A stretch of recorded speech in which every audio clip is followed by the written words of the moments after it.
नमस्कार, मैं हूं सुधीर चौधरी और डीएनए में आपका स्वागत है। आज सबसे पहले मैं आप सबको बैसाखी की शुभकामनाएं देता हूं और जलियांवाला बाग कांड में शहीद हुए लोगों को श्रद्धांजलि देता हूं। आजकल जम्मू कश्मीर का वीडियो युग चल रहा है। लगभग हर रोज कश्मीर से एक वीडियो आता है और पूरे देश को जख्मी कर देता है। इसके बावजूद हमारे देश के बुद्धिजीवी अपनी जुबानों पर अलीगढ़ का ताला लगाकर बैठे हैं।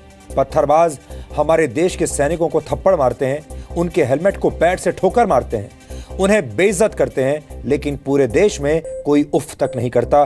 किसी नेता को कोई दर्द नहीं होता। कश्मीर से आए वीडियोस को देखकर आप इतना तो समझ ही गए होंगे कि पत्थरबाजों की फौज वहां हमारे देश के जवानों की आरती नहीं उतारती, लेकिन बुद्धिजीवियों की जुबान बंद है और फारूक अब्दुल्ला जैसे डिजाइनर नेताओं की जुबान कैंची की तरह चल रही है। उन्होंने कहा है कि सारे पत्थरबाज बुरे नहीं होते। हालांकि उन्होंने पत्थरबाजों को इन श्रेणियों में कैसे बांटा, यह अपने आप में रिसर्च का विषय है। कल पत्थरबाजों का एक वीडियो सामने आया था और आज हिजबुल मुजाहिदीन और लश्कर ए तैयबा के 18 आतंकवादियों का एक वीडियो आया है। इस वीडियो में सभी 18 आतंकवादियों को कश्मीर के शोपियां में सेब के एक बगीचे में खतरनाक हथियारों के साथ देखा जा सकता है। लेकिन अब भी शायद हमारे ही देश के कुछ लोग इन आतंकवादियों के समर्थन में खड़े हो जाएं और शायद ये कहें कि ये आतंकवादी हाथों में AK-47 लेकर सेब के बगीचे में सिर्फ सेब खाने आए थे और वो भटके हुए नौजवान हैं। आप गौर से देखेंगे तो आपको लगेगा कि विचारों का वायरस अब वीडियो के जरिए फैल रहा है, इसलिए इसका विश्लेषण करना आज जरूरी है। वैसे कश्मीर के हालात का असर वहां के चुनावों पर भी पड़ रहा है। रविवार को श्रीनगर लोकसभा सीट पर हुए उपचुनाव में सिर्फ 7% मतदान हुआ था। हिंसा की वजह से उस दिन कुछ पोलिंग स्टेशंस पर वोटिंग नहीं हो पाई थी। आज वहां पर वोटिंग हुई और दुख की बात यह है कि वहां पर सिर्फ 2% मतदान हुआ है। यह बात भी एक विश्लेषण की मांग करती है। और आज हम देश के 8 राज्यों की 10 विधानसभा सीटों पर उपचुनावों का एक डीएनए टेस्ट करेंगे। इन उपचुनावों का विश्लेषण इसलिए जरूरी है क्योंकि इनके नतीजों से देश को कुछ महत्वपूर्ण संकेत मिले हैं और इनमें सबसे बड़ा संकेत है आम आदमी पार्टी की राजनीतिक बर्बादी। दिल्ली की एक विधानसभा सीट आज बीजेपी ने आम आदमी पार्टी से छीन ली। बहुत सारे लोग सिर्फ एक सीट का नतीजा बताकर इसे खारिज कर देंगे, लेकिन इस सीट का गणित आम आदमी पार्टी पर बहुत भारी पड़ा है और उसके उम्मीदवार अपनी जमानत भी नहीं बचा पाए हैं। आम आदमी पार्टी कैसे जमानत जब्त पार्टी बनती जा रही है, यह भी आज आपको पता होना चाहिए। और इसके बाद हम असम से जुड़ी एक ऐसी खबर का विश्लेषण करेंगे जिसका असर आने वाले समय में पूरे भारत पर पड़ सकता है, आप पर भी पड़ सकता है, आपके भविष्य पर पड़ सकता है। असम में एक ऐसी पॉलिसी पर विचार चल रहा है जिसके तहत किसी व्यक्ति के 2 से ज्यादा बच्चे होने पर उसे सरकारी नौकरी और कुछ सुविधाएं अब नहीं मिलेगी। यह आबादी के खिलाफ असम वाली कसम है जिसके बारे में आपको पता होना चाहिए। और आज का सबसे स्पेशल और ऐतिहासिक डीएनए टेस्ट सियाचिन पर आधारित होगा। 13 अप्रैल 1984 को ऑपरेशन मेघदूत लॉन्च किया गया था, जिसमें भारत के सैनिकों ने दुनिया के सबसे ऊंचे युद्ध क्षेत्र में अपना पराक्रम दिखाया था और आज इसे याद करना बहुत जरूरी है। लेकिन सबसे पहले आज की तमाम बड़ी खबरें नॉनस्टॉप न्यूज में। राज्यों के विधानसभा उपचुनाव में भी मोदी मैजिक बरकरार रहा।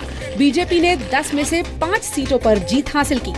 कांग्रेस ने जहां 3 सीटें जीती, वहीं झारखंड मुक्ति मोर्चा और तृणमूल कांग्रेस को एक सीट मिली। बीजेपी ने दिल्ली के रजौरी गार्डन, मध्य प्रदेश के बांधवगढ़, राजस्थान के धौलपुर, हिमाचल प्रदेश के भोरंज और असम की धेमाजी सीट पर जीत हासिल की। कांग्रेस ने मध्य प्रदेश के अटेर, कर्नाटक के नंजनगुड और गुंडुलू पेट में जीत हासिल की।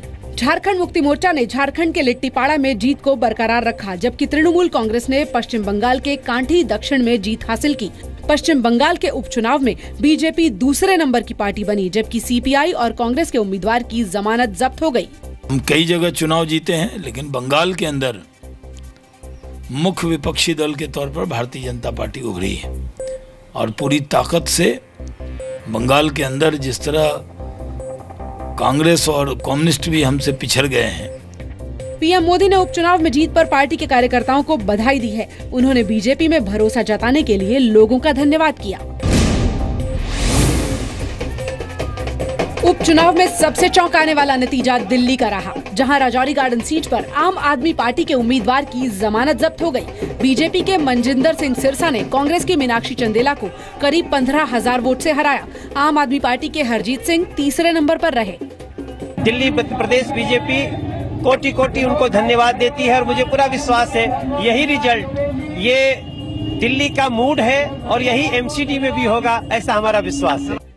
2015 के चुनाव में राजौरी गार्डन से आम आदमी पार्टी के जरनैल सिंह को जीत मिली थी, लेकिन पंजाब में चुनाव लड़ने की वजह से जरनैल सिंह ने इस्तीफा दे दिया था।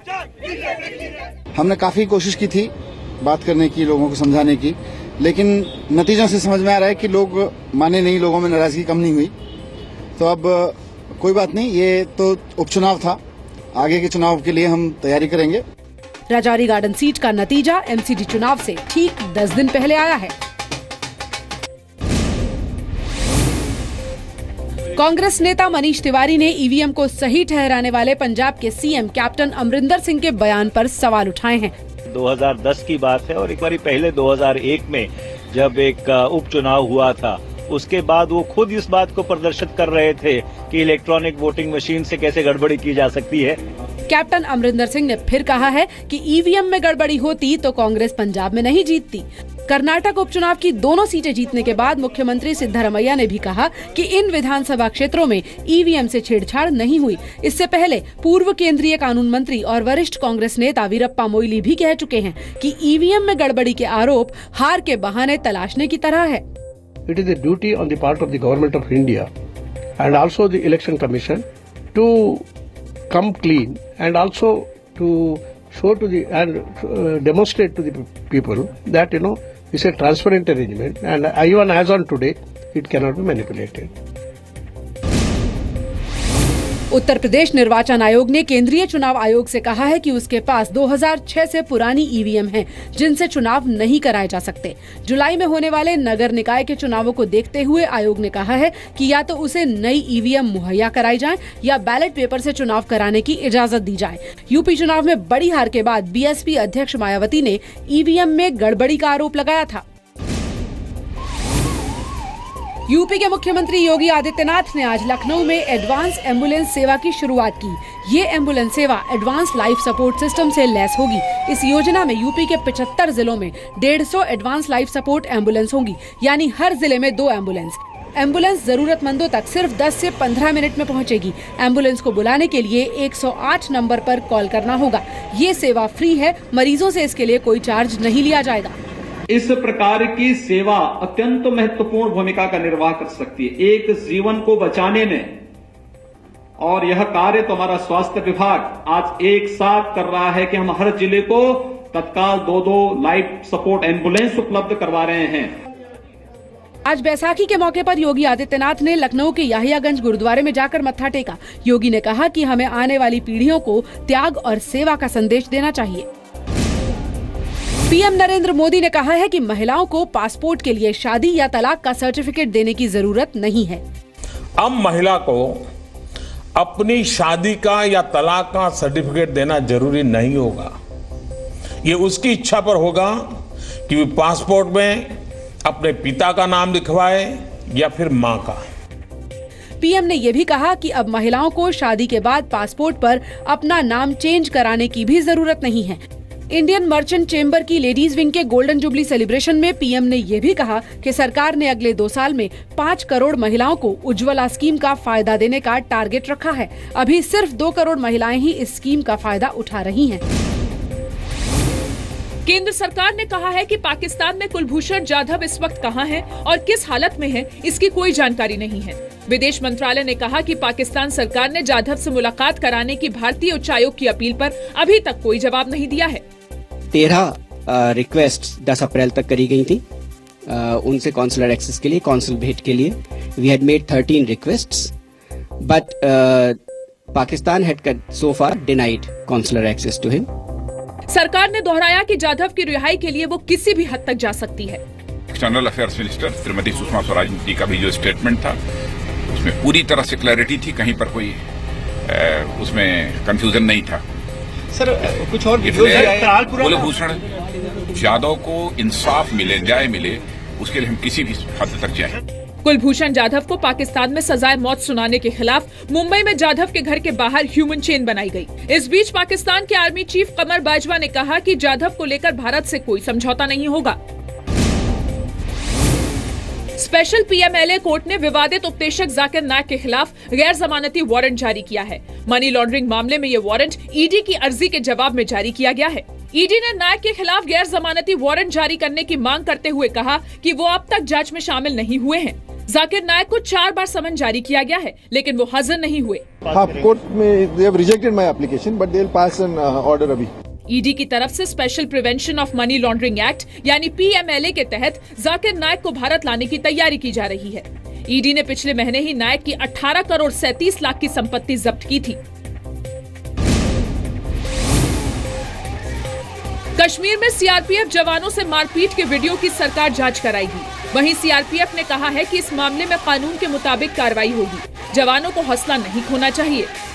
नहीं, वो अभी हमारी डीजी सीआरपीएफ से बात हुई है, उस अभी वीडियो को हम दिखवा रहे हैं। सशस्त्र बल के जवानों के साथ इस तरह के कृत्य करना बहुत बड़ा अपराध है, जिसके लिए हम कार्रवाई करेंगे। ऑलरेडी हमने इसके लिए एफआईआर लॉन्च किया है और इसे लॉजिकल एंड तक ले जाएंगे। कांग्रेस ने इस मसले में कार्रवाई की मांग की है। साथ ही ऐसी घटनाओं को केंद्र सरकार की कश्मीर नीति की नाकामी बताया है।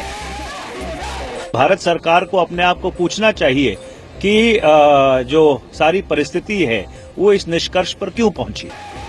सीआरपीएफ के जवानों के अपमान का ये वीडियो 8 अप्रैल का बताया जा रहा है। कश्मीर घाटी के बडगांव में उपचुनाव से पहले कुछ पत्थरबाजों ने चुनावी ड्यूटी पर जा रहे कुछ जवानों से बदसलूकी की थी। कश्मीर में हथियारों से लैस आतंकियों का एक और वीडियो सामने आया है। वीडियो में 18 आतंकवादी AK-47 लिए हुए हैं और चेहरा छिपाने के बजाय जानबूझकर दिखाते हुए नजर आ रहे हैं। इन्हें हिजबुल का आतंकी माना जा रहा है। हिजबुल का बुरहान ग्रुप पहले भी आतंकियों के वीडियो अपलोड करता रहा है। अनुमान है कि वीडियो दक्षिणी कश्मीर में शूट किया गया था, लेकिन ये कब का है ये साफ नहीं है। आतंकियों के आसपास बर्फ नहीं है, ऐसे में मुमकिन है कि वीडियो पुराना हो, लेकिन सुरक्षा बलों ने चौकसी बढ़ाते हुए छानबीन शुरू कर दी है। काले धन के पर्दाफाश की मुहिम में ईडी ने आज देश भर में 20 से ज्यादा चार्टर्ड अकाउंटेंट्स और कंपनी सेक्रेटरीज के ठिकानों पर छापे मारे। ये छापेमारी उन 500 फर्जी कंपनियों पर मारे गए छापों का हिस्सा है, जिन पर नोटबंदी के दौरान करीब 11,000 करोड़ रुपए के काले धन को सफेद बनाने का आरोप है। इन कंपनियों से जुड़े सीए और सीएस पर छापेमारी में ईडी ने कई अहम दस्तावेज जब्त किए हैं। दिल्ली में करोल बाग, मॉडल टाउन और लक्ष्मी नगर में इन टैक्स एक्सपर्ट्स पर एक साथ दबिश दी गई। ईडी ने छत्तीसगढ़ के रायपुर में एक सीए को गिरफ्तार भी किया है। इस बीच ईडी ने मनी लॉन्ड्रिंग मामले में हिमाचल के सीएम वीरभद्र सिंह को 20 अप्रैल को पेश होने का समन भी जारी किया है। केंद्रीय मानव संसाधन विकास मंत्री प्रकाश जावड़ेकर ने सीबीएसई के सिलेबस में शामिल विवादित किताब के मामले में कड़ी कार्रवाई के आदेश दिए हैं। महिलाओं के लिए जो कभी उल्लेख नहीं करना चाहिए, अगर ऐसा उल्लेख है तो इसका हमने गंभीर संज्ञान लिया है। ये एनसीईआरटी की किताब नहीं है, ना कि एनसीएफ कंप्लायंट कोई बुक है। ये प्राइवेट पब्लिशर्स की किताब है और इस पर जरूर सारी कार्रवाई की जाएगी। सीबीएसई ने विवाद से जुड़ी फिजिकल एजुकेशन की किताब को आधिकारिक किताब मानने से इनकार कर दिया है। पब्लिशर न्यू सरस्वती हाउस ने भी इसका प्रकाशन रोकने का दावा किया है। 12वीं क्लास में पढ़ाई जा रही किताब के एक चैप्टर में बताया गया है कि महिलाओं के शरीर की बनावट 36-24-36 होनी चाहिए। कर्मचारी भविष्य निधि संगठन ने पीएफ पर ब्याज दर में थोड़ी सी कटौती की है। 31 मार्च को खत्म वित्त वर्ष में ईपीएफओ प्रोविडेंट फंड पर 8.65% ब्याज देगा। इससे पिछले साल यानी 2015-16 में प्रोविडेंट फंड पर 8.7% ब्याज दिया गया था। ऐसी खबरें आ रही थी कि वित्त मंत्रालय श्रम मंत्रालय पर ब्याज दरों में 0.5% कटौती करने का दबाव डाल रहा है, लेकिन ऐसा नहीं हुआ। 8.65% ब्याज देने के बाद ईपीएफओ के पास 158 करोड़ रुपया बचेगा। देश भर में ईपीएफओ के करीब 4 करोड़ सदस्य हैं।